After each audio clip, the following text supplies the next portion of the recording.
Assalamualaikum warahmatullahi wabarakatuh. Perkenalkan, nama saya Sisilia Hardi dari kelompok 4. Di sini saya akan memaparkan hasil diskusi kelompok kami, yaitu materi tentang ekosistem.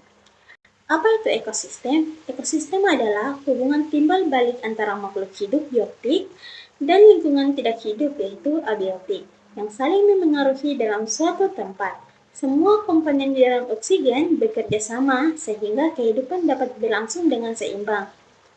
Contoh ekosistem itu ada 3, yaitu ekosistem hutan, ekosistem laut, sama ekosistem sawah. Ekosistem hutan itu terdiri dari berbagai tumbuhan besar seperti pohon, semak, dan lumut yang menjadi tempat hidup hewan seperti burung, harimau, rusa, dan serangga. Hutan itu memiliki udara yang lembab dan banyak sumber air, sehingga memiliki kehidupan banyak makhluk hidup. Kedua yaitu ekosistem laut. Ekosistem laut merupakan ekosistem perairan asing yang dihuni oleh ikan, terumbu karang, rumput laut, plankton, dan berbagai hewan lainnya. Laut memiliki peran penting sebagai sumber makanan dan penghasil oksigen bagi bumi. Selanjutnya yaitu ekosistem sawah. Ekosistem sawah adalah ekosistem buatan manusia yang digunakan untuk menanam padi. Di dalam sawah terdapat makhluk hidup seperti padi, katak, ikan, burung, serangga, dan cacing yang saling berinteraksi dengan air, tanah, dan cahaya. Selanjutnya itu ekosistem terdiri dari 2, yaitu biotik dan abiotik.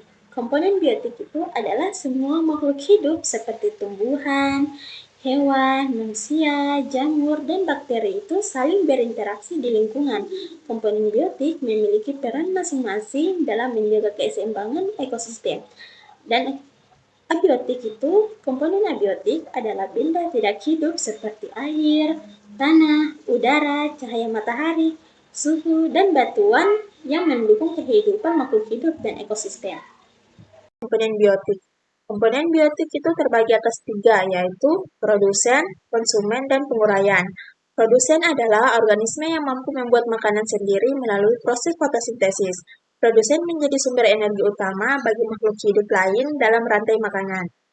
Kemudian konsumen. Konsumen adalah makhluk hidup yang memperoleh energi dengan memakan organisme lain karena tidak dapat membuat makanan sendiri. Kemudian penguraian. Penguraian adalah organisme yang menguraikan sisa-sisa makhluk hidup menjadi zat hara sehingga dapat dimanfaatkan kembali oleh tumbuhan. Itu produsen. Tumbuhan seperti padi, pohon, dan rumput termasuk produsen karena dapat menghasilkan makanan sendiri melalui fotosintesis. Selain menghasilkan makanan, tumbuhan juga menghasilkan ekosistem yang sangat penting bagi kehidupan makhluk hidup lainnya. Contoh produsen yaitu yang pertama, 1. Padi merupakan produsen yang hidup di ekosistem sawah. Padi dapat membuat makanan sendiri melalui proses fotosintesis dengan bantuan cahaya matahari, air, dan karbon dioksida. Selain menjadi sumber makanan manusia, padi juga menjadi sumber energi bagi hewan di sawah. Baiklah, selanjutnya yaitu konsumen. Konsumen itu terbagi atas 3, yaitu herbivora, karnivora, omnivora. Herbivora itu adalah memakan tumbuhan seperti rumput, daun, dan buah, contoh seperti sapi, rusa, dan kelinci. Sedangkan karnivora yaitu memakan daging hewan lain, contoh singa, elang, dan harimau. Sedangkan omnivora yaitu memakan segala jenis makanan, baik tumbuhan maupun daging, contohnya yaitu beruang, monyet, ayam. Yaitu penguraian. Penguraian membantu menguraikan sisa makhluk hidup menjadi zat hara yang berguna bagi tanah. Contoh penguraian yaitu jamur, menguraikan kayu dan daun mati. Terus kedua, bakteri menguraikan sisa organisme.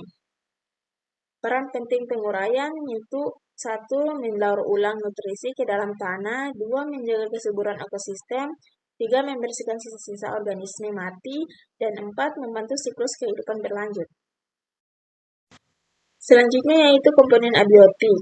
Cahaya matahari dan air sumber energi utama bagi fotosintesis dan membutuhkan dasar semua makhluk hidup. Air menjadi medium reaksi kimia dalam tubuh organisme. Udara, tanah, dan suhu. Udara menyediakan ekosistem dan karbon dioksida. Tanah menyimpan nutrisi, suhu mempengaruhi metabolisme dan aktivitas makhluk hidup. Baiklah, saya akan lanjut ke materi yang sebelumnya, yaitu interaksi makhluk hidup. Itu terbagi atas 4, yaitu yang pertama, mutualisme, komensalisme, parasitisme, dengan predasi. Mutualisme itu kerjasama yang saling menguntungkan antara dua makhluk hidup, contoh seperti lebah dan bunga. Kemudian komensalisme itu hubungan di mana satu pihak diuntungkan, sedangkan pihak yang lain itu tidak dirugikan maupun diuntungkan. Contohnya yaitu ikan remora dan hiu. Kemudian parasitisme, hubungan di mana satu pihak diuntungkan dan pihak lain dirugikan, contoh seperti kutu pada hewan. Selanjutnya predasi, hubungan pemangsa dan mangsa, contoh singa memangsa rusa.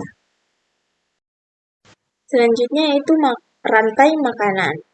Alur energi dalam rantai makanan yaitu rumput ke belalang ke katak, katak ke ular, ular ke elang.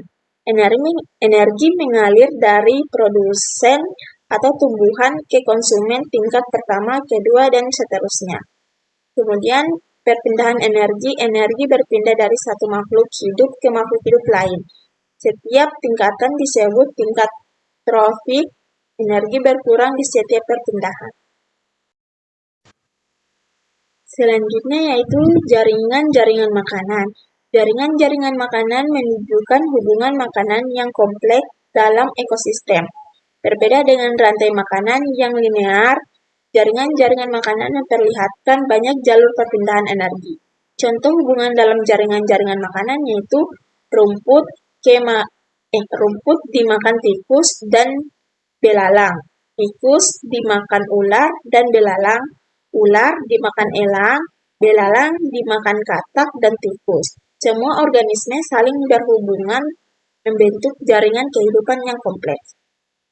Selanjutnya, menjaga keseimbangan ekosistem. Yang pertama, menanam pohon, menambah habitat bagi berbagai makhluk hidup, menyerap karbon dioksida, serta membantu menghasilkan oksigen, sehingga lingkungan menjadi lebih sehat. Kedua, membuang sampah pada tempatnya, mencegah pencemaran lingkungan, dan menjaga kebersihan agar ekosistem tetap nyaman bagi semua makhluk hidup.